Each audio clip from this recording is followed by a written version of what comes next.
You're listening to the hottest internet station. Shine Broadcasting Online. Una sa balita. Una sa public service. This is my only favorite station. Tinding pagbaha sa iba't ibang bahagi ng mundo. Na formative years. Madam Senador, lumaki po.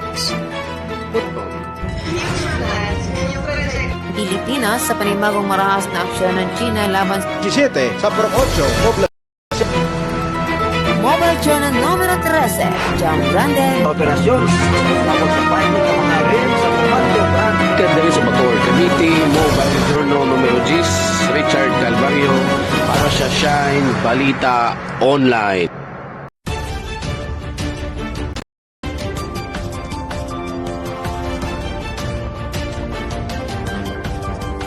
Gikan sa lawak balitanan sa Shine Broadcasting News Center.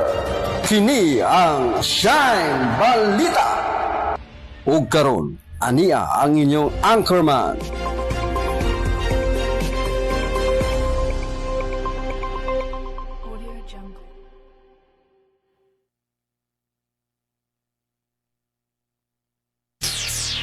Sa buong mundo.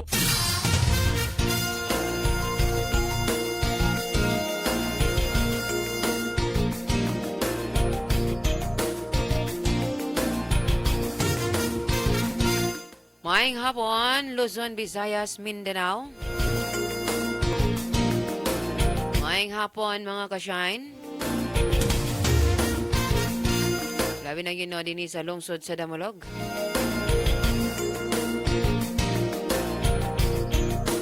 Hapon karon sa adlang Biyernes. Pizza sa tuig 2024. Bulan sa Setyembre.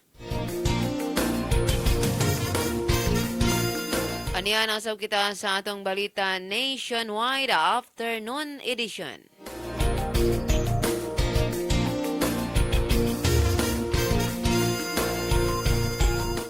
Para sa atong balitang lokal, balitang nasyonal, balitang internasyonal,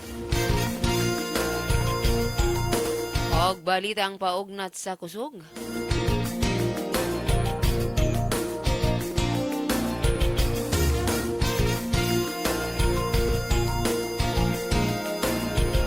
Ani kita sa itong mga headlines, mga ka-shine.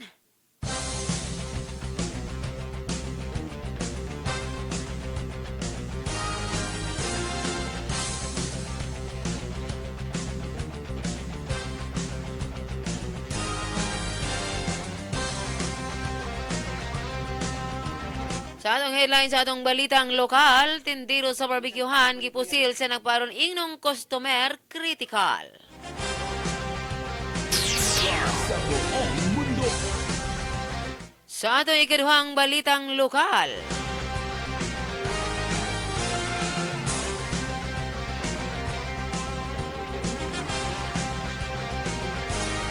patay lawas sa usa ka lalaki nakaplagan sa lungsod sa Lantapan.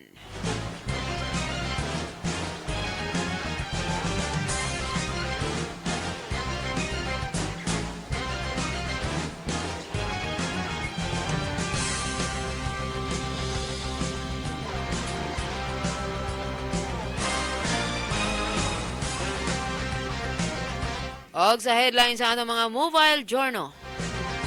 Shine Balita Nationwide Headlines.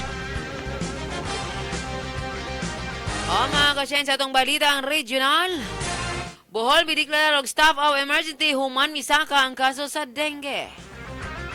Shine Balita Nationwide Headlines. Og sa atong balitang nasyonal, abogado ni Go, mipasalig nga anda mutubag si Alice Go sa tanang pangutana sa mga magbabalaod. Sa atong ikaduhang balitang nasyonal, Indonesian police nihangyo nga i-barter si Alice Go sa Australian drug lord Grigor Juan Haas. Shine Balita Nationwide Headlines.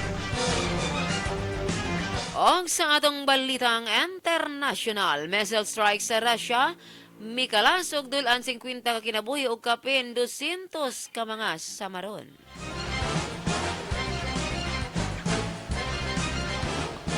Og dinhi kita sa atong balitang makakurat.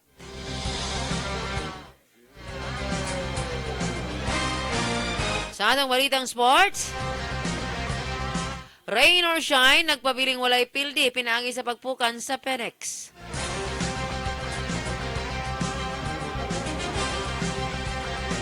Ang sa ato ang balitang showbiz, Chris Aquino naghinam-hinam nga makauli na sa Pilipinas.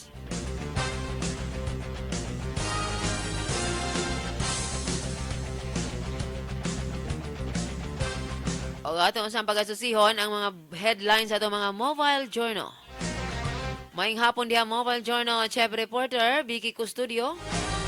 Maing hapon usab kanimo din na Richard Calvario, Danilo Pinariho, Floribet Pinariho, Tina Aguirre. O maing hapon usab kanimo din Joseph L. Leopardas, DJ Wapa of Bukidnon, Sir Rolly Jula, may hapon kaninyong tanan diha, no? Og mao kini ang mga headlines sa atong mga mobile journal.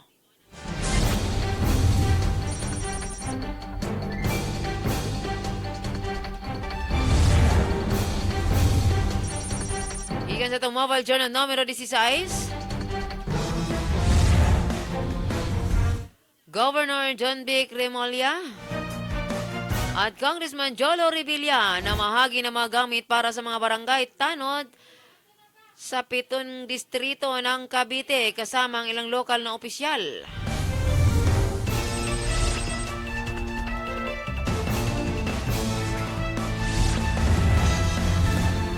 Mobile Journal numero 16. Ayon sa kanyang headline, Senator Ramon Bong Revilla pinakilos agad ang DPWH para linisin ang magiging epekto ng bagyong Enteng sa lansangan.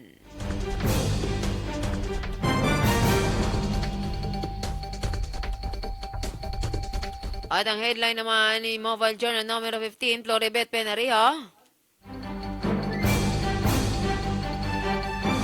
Pamamahagi ng tulong ni Mayor X Alex Dincula sa lugar ng Barangay Buhay na Tubig, Imos, Cavite.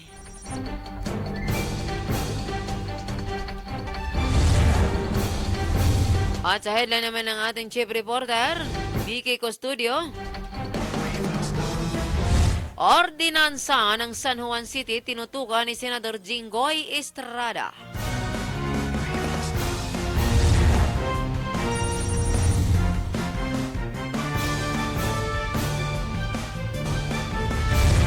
At sa headline naman ni Floribet Pinariho, Most Wanted nagtago ng 9 na taon, timbog.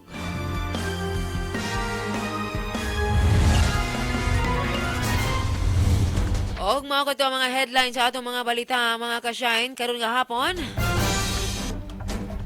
Ang atong oras sa 4:15 sa kapunon, mga ka-shine. Ayaw ka mapagbiyaha mo, ato lamang kita sa pipila ka mga pahinumdom. Bless Panyawan Liniment Oil, usa ka maayong haplas nga gigama gikan sa piniling mga herbal. Gihimo aron sa pagtangtang sa klase-klaseng mga panakit sa kalawasan. Maayo alang sa may mga rayuma, varicose veins, sakit sa tiyan, sakit sa ngipon, pamaol, arthritis, butod, sakit sa ulo ug uban pa. Dili ka usab daling duulan sa lamok tungod kay kini adunay sangkap nga citronella. Busayan na pagduha-duha. Gamit na sa Bless Panyawan Liniment Oil. Ang Bless Panyawan Liniment Oil mapalit sa Shine Broadcasting Studio nga naa mahimutang sa purok size poblasyon Damulog, Bukidnon ug sa pinakaduol nga butika sa inyong lugar. Mga silingan, aniya na sa lungsod sa Damulog ang suka nga inyong gipangita. Kini ang kuratsa sa usawan. Lamian, tungod kay gihimo kini sa piniling mga sangkap nga mubagay gayud sa inyong mga panlasa. Maayong sausawan alang sa inyong mga lechon baboy, lechon manok, balot, sinugba ug uban pa. Lamian usab nga pangtimpla sa inyong mga kinilaw. Tambagana sa kaon kun appetizer. Busa unsa pa inyong hilat, tilawin na ang Kuracha Spice Vinegar. Ang suka nga lahi sa uban, i-upgrade na ang inyong mga sausawan. Gamit na Sa Kuracha Spice Vinegar. kung makaingon ka, na kini mo'y suka. Imong ganahan linag-an sinabawan binantikaan utan nga linubi. Ang tubig importante sa atong panglawas, kini aduna importanteng nga papel sa daghang gibuhaton sa atong kalawasan. Lakip na diri ang pagdala sa mga sustansya sa mga selula, pagpanalipod sa atong mga joints o organs, ug pagmintinar sa saktong temperatura sa atong kalawasan.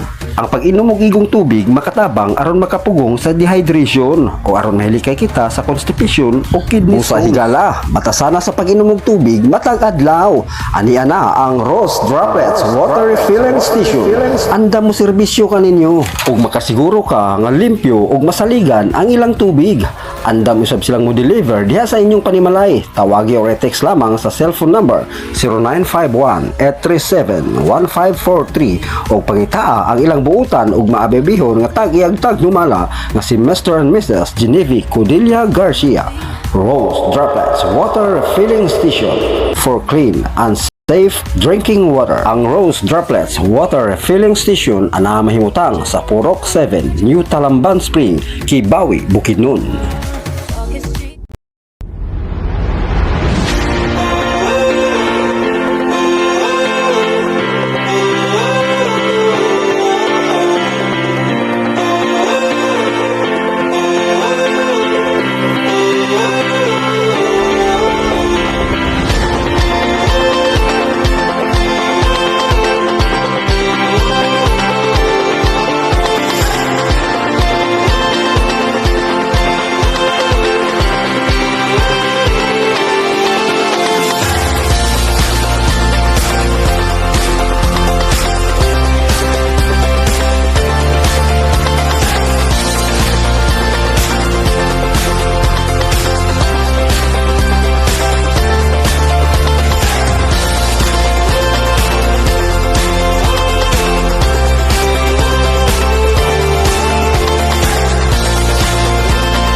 Sa buong mundo.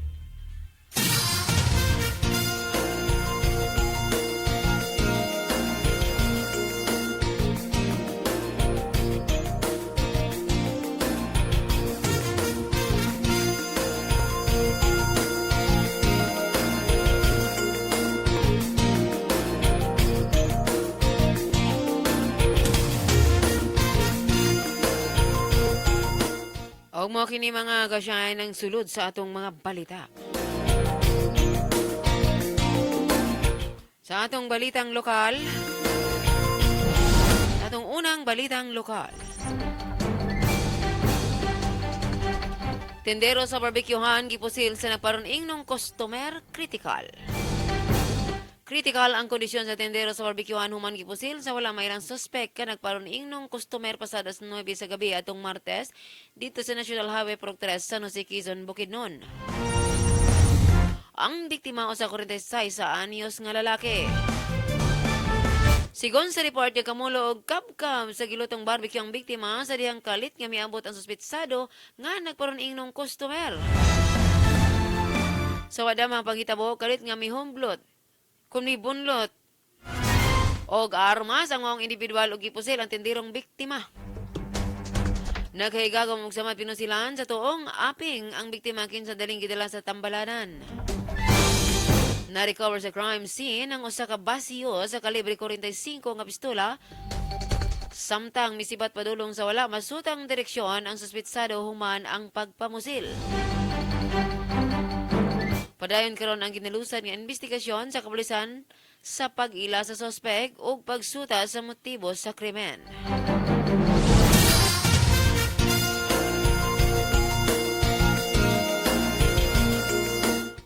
Sa atong ikaduhang balitang lokal, patay lawas sa usa ka lalaki nagkaplagan sa lungsod sa Lantapan. Patay na nakaplagan sa iyang pag-umangko ng iyang kaugalingong uyuan. Sulod sa usa ka panimalay pasado alas 2 sa hapon atong Lunes dito sa Purok 2A, Barangay Poblasyon, Lantapan, Bukidnon. Ang biktima usa ka 26 anyos na lalaki o residente sa naasoy nga lugar. Sumala sa taho nga gikan nakikiinom ang biktima gabi anang adlaw sa diyang hapon na kini nabantayang wala nay kinabuhi. Yan.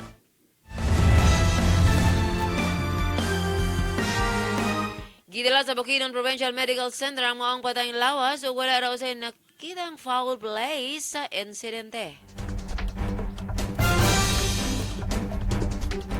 Ginaimbestigahan ng usab karon ang hinungdan sa kamatayon ni ini.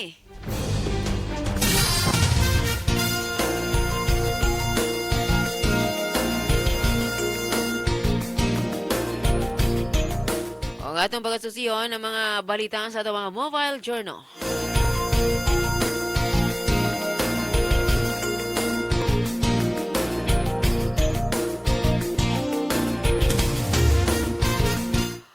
Sa headlines ni Mobile Journal numero 16, Sir Danilo Pinariho.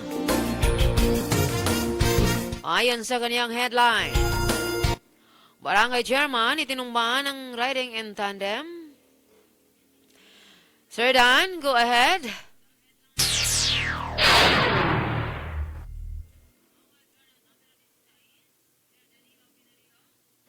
Barangay Chairman itinumba ng tandem, Cavite.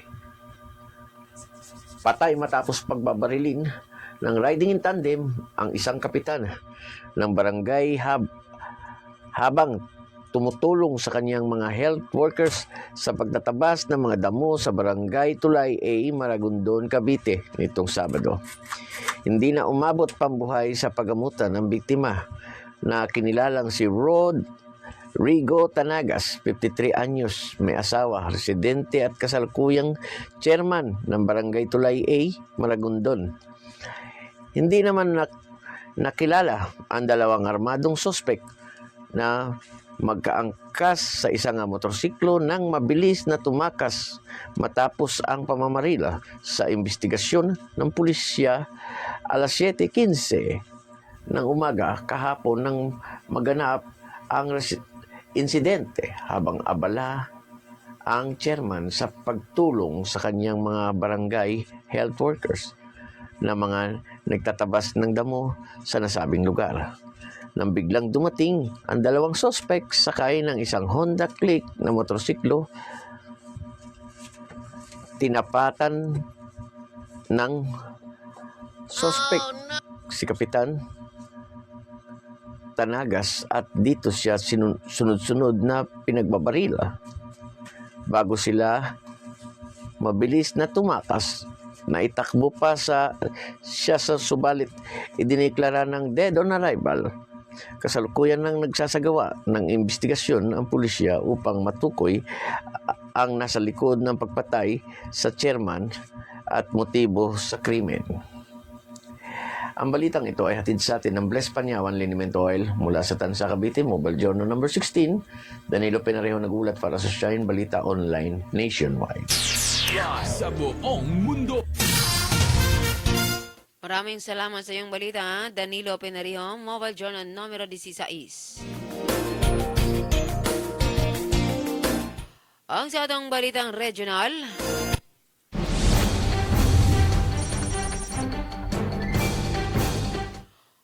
Bohol gideklarang dengue outbreak ang tibok lalawigan sa Bohol human miabot sa kapin 5,800 ang natalang mga kaso sa dengue gikan sa Enero hangtod sa Agosto 24 ning tuiga.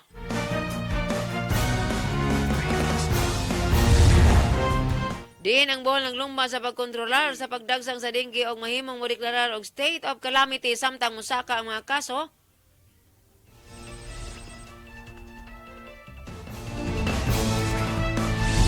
Samtang musaka mga kaso base sa cumulative data karong tuiga. Gani dunay kasabutan niya Agosto 29 nga ang Provincial Anti-Dengue Task Force nirekomendar pinaagi sa usa ka resolusyon kang Gobernador Erico Aristotol aumentado sa pagdeklarar og dengue outbreak sa probinsya. Kini mao gikataho sa tigong sa task force ni atong Lunes, Setyembre nga nikabat sa 5,839 ka kaso sa dengue gikan sa Enero ning tuiga hangtod sa Agosto 24 ang natala. O 14 niini ang gikatahong namatay samtang sa kasamtang record mas taas og 451.4% kumpara sa samang panahon sa miaging tuig. Nga doon din 971 lamang kakaso. Busa milabaw sa epidemiological threshold nga gitaho sa Provincial Surveillance Unit.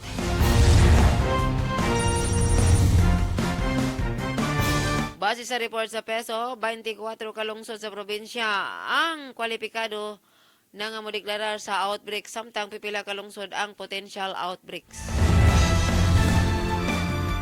Ang datos ipalayuhan usab sa taho sa Regional Epidemiological Surveillance Unit uban sa hiniusang datos sa Bohol diin ang milapas na miaging 6 ka semana sa pagkasakit.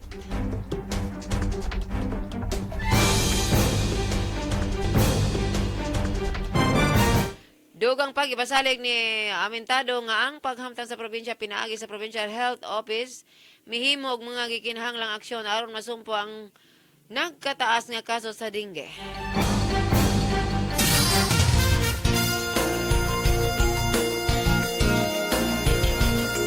Ang sa atong balitang nasyonal, ang abogado ni Alice Goo mipasalig nga anda motubag si Alice Goo sa tanang pangutana sa mga magbabalaod. Nagtuang abogado ni Bamban Tarlac Mayor Alice Goo nga iyang tubagon sa sakto ang mga pasangil o akusasyon batok kariya. Mato ni Attorney Stephen David nga adunay katakos ang iyang kliyente sa pagtubag sa maong aligasyon. Gibarugan sab niini nga nagapabili ng inosente si Goo hangtod mapamatud-an nga sadaan. Nanawagan sab siya sa publiko nga likayan ang bisan unsang negatibong komento sa iyang kliyente. Si Goo unang nadakpan dito sa Indonesia uban sa Chinese monghe diin giingong gitabangan siya sa kanhi pulis sa China aron makaikyas paingon sa Pilipinas.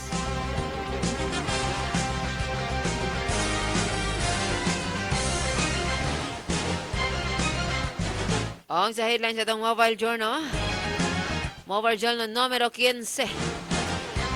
Bet Pinario, most wanted, nagtago ng 9 na taon, timbog. Bet, pasok.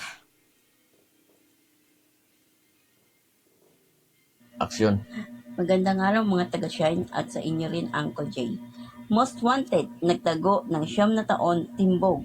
Natimbog ang isang 28 anyos na lalaking sangkot sa kasong rape na nagtago sa loob ng 9 na taon makaraang matunto ng mga tauhan ng Manila Police District Police Intelligence Operation Unit o MPD DPI OU sa Dagat-Dagatan, Caloocan City, Biyernes ng hapon sa ulat ni Police Major Kevin Ray Bautista, Officer in Charge ng DPI OU-MPD. Ang dinakip ay si alias John Carlo, bagger sa isang supermarket, ay nadakip alas 3:10 ng hapon ng Agosto 30, 2024. Sa Phase 3 Ako Homes, Barangay 14, Dagat-Dagatan, Caloocan City. Si John Carlo ay kabilang sa Most Wanted Person District Level. Nabatid na Hulyo 30, 2015 pa nang magpalabas ng warrant of arrest sa kasong rape si Presiding Judge Maria Paz Reyes Ason ng RTC Branch 54 laban sa suspect. Walang inirekomendang piyansa ang korte para sa akusado. Ang balitang ito ay hatid sa atin ng Blessed Panyawan Liniment Oil mula dito sa Imus Cavite Mobile Journal number 15, Floribet Pinarejo nag-uulat para sa Shine Balita Online Nationwide. Sa buong mundo.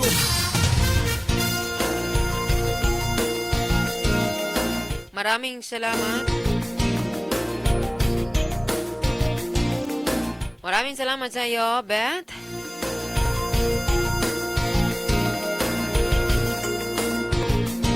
At sa headlines naman ng ating chief reporter.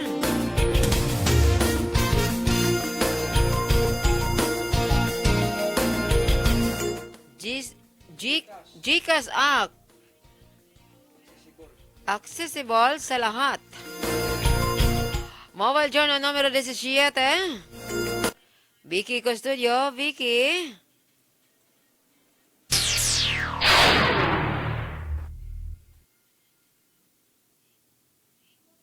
Yes, magandang umaga Luzon, Visayas, Mindanao. Sa nangunang financial application ng GCash, Department of Migrant Worker DMW sa pagkikipagtulungan may patupad ang buong Pilipinas, Serbisyo Caravan, Tarlac City para sa financial independence sa mga OFW kamakailan lamang.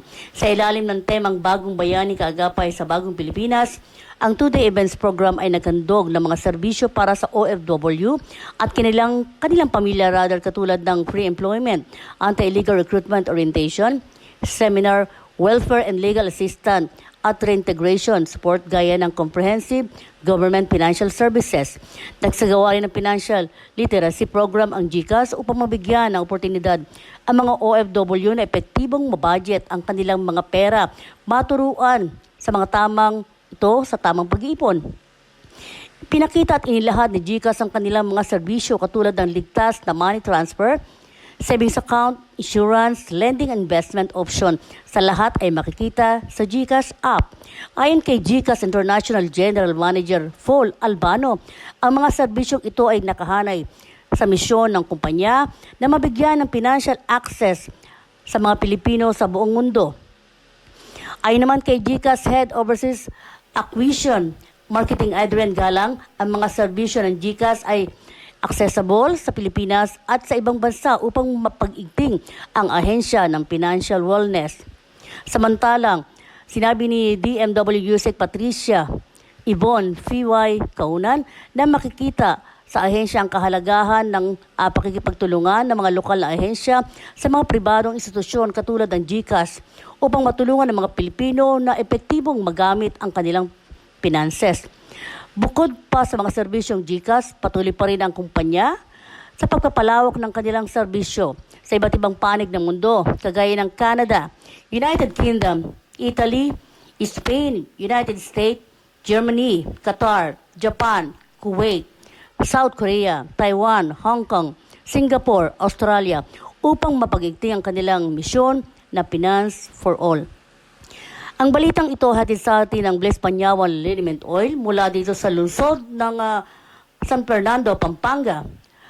Vicky Custodio, Juro 17 para sa Shine Online, Balita Nationwide. Sa buong mundo. Maraming salamat sa iyo, Vicky Custodio.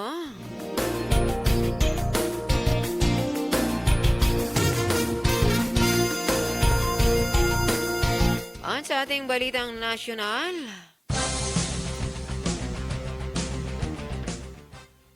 Indonesian. On Jakarta, Indonesia, gikumpirma in Department of Justice DOJ Secretary Jesus Crispin Rimulya ang hangyo sa kapulisan sa Jakarta, Indonesia nga ibarter si Alice Go sa most wanted sa Indonesia. Matod sa kalihim, gusto nilang hulipan si Go sa nasikop nga Australian drug kingpin nga si Grigor Johan Haas. Kahinumduman nga nasikop siya sa Bureau of Immigration sa Bugos, Cebu ni atong Mayo 15 ning tuiga. Tungod sa iyang kaso sa pagpayuhot og droga sa San Remedyo. Si Haas adunay warrant of arrest gikan sa National Narcotics Boards of Indonesia ni atong Enero 29 tungod sa pagsulay sa pagpayuhot og 5 ka kilo sa illegal na drogas gikan sa Mexico paingon sa Indonesia. Subay ni ini gisaysay ni Henabelia Limpin Kumla, ang Bombo International Correspondent sa Jakarta, Indonesia nga tungod sa hiniusang kolaborasyon nagmalampuson ang pagsikop kang Alice Go kinsang kasamtang gikustudiya sa kapulisan sa Indonesia.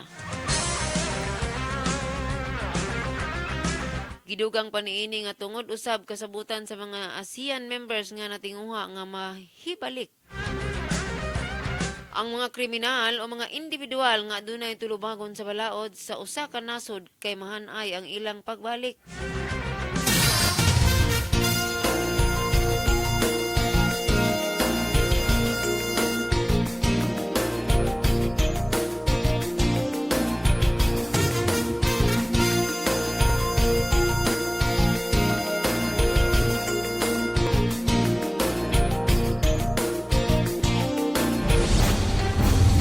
Sa atong balitang international missile strike sa Russia, mikalas og dulan ka 50 ka kinabuhi og kapin sa 200 ang samdan.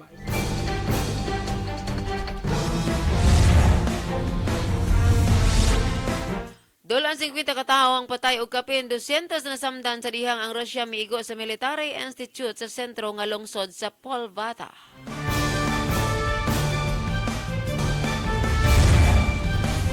Mato ni Presidente Volodymyr Zelensky nga mao kini ang usa ka pinakamatay nga single strike sa gubat.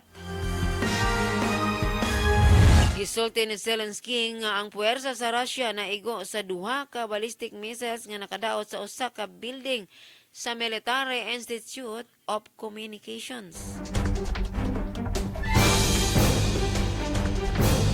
Hinungdan nga nagmando sa usa ka bug-os ug dali nga investigasyon sa mga kahimtang sa pag-atake.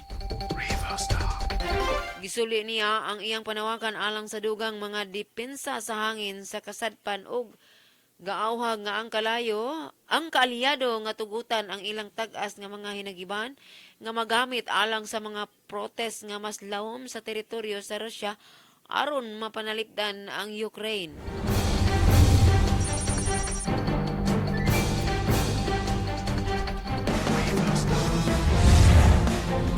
Sa atong balitang sport,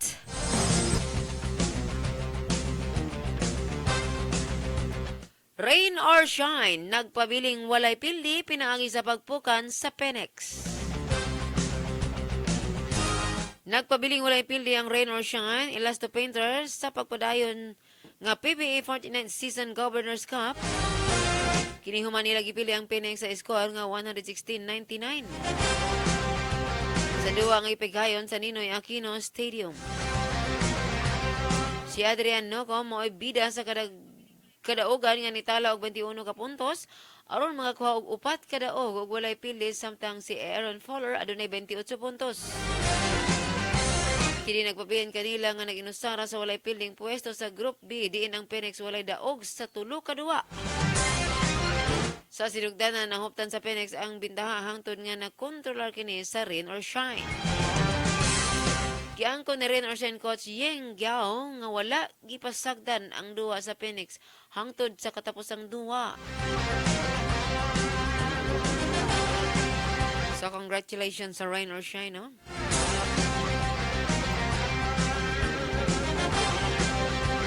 Og diri kita sa tong balitang showbiz.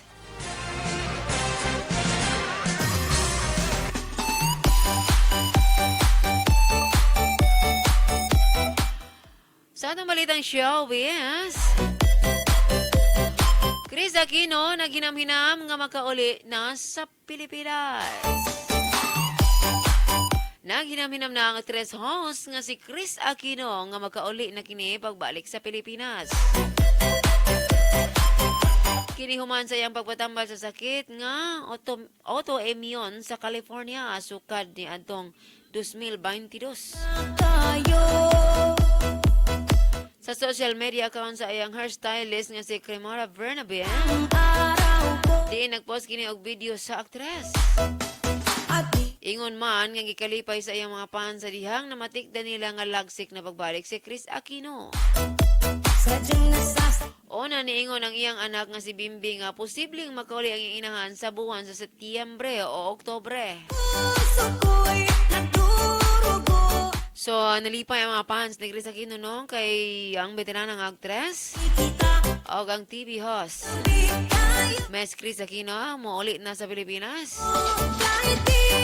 Dugay-dugay po di ang iyang pagpatambal noon. Niadto pang tuig 2022 dito sa laing nasod.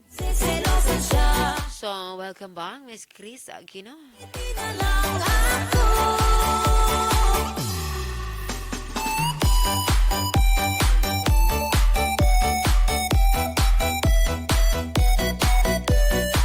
Ang mga kasyan din hikita sa atong balitang makakurat.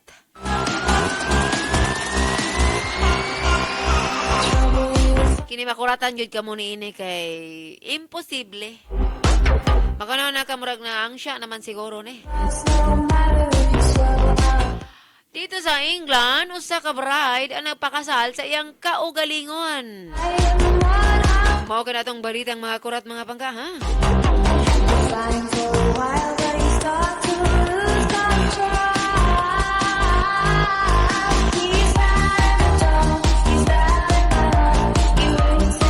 Itong balitang makakurat.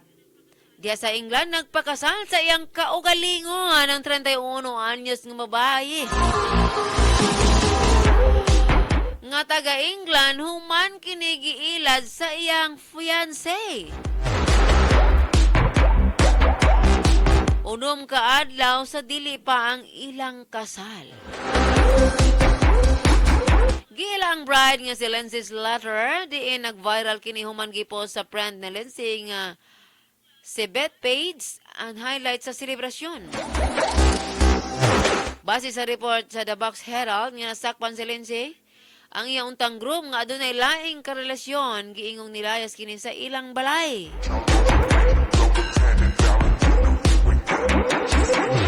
Nasayran nga dusi ka tuig na ang ilang relasyon. Nasuta nga unang gikanselar ni Linsky ang iyang kasal apan gipadayon na lang kini niya isip selebrasyon sa iyang kagawasan. Ingon man ni kabatog 2.6 million ang tanang gasto sa maong kasal. Base sa caption, magulanon si Lindsay sa nahitabo sa iyang kaminyon apan dako ang iyang salig nga maokay ra siya sa mga moabot nga mga panahon. So daada ingon ana no kanang bitang bigo ka pwede din mo pakaslan imong kaugalingon. So kana mga bigo din ha, go na. Magpakasal na ta sa atong mga kaugalingon. Ay nakon, sana maning earth.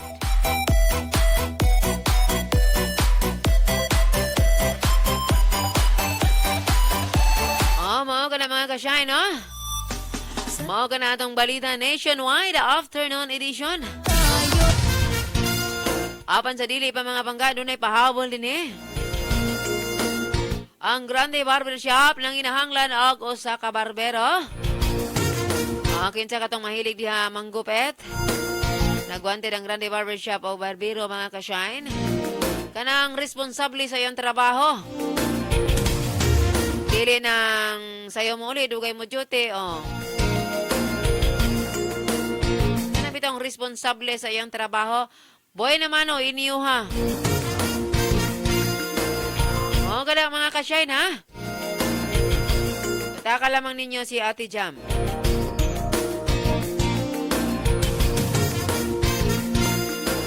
Mga ka na mga sulod sa atong balita sa Shine Balita Nationwide Afternoon Edition. Hangtod sa sunod, higayon natong panag-uban.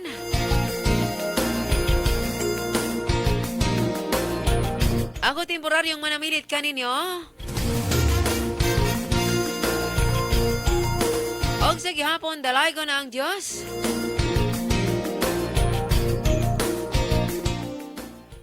Amping mga ka-shine.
In your face. We're online. You're listening to the hottest internet station. Shine Broadcasting Online. Una sa balita. Una sa public service. This is my only favorite station.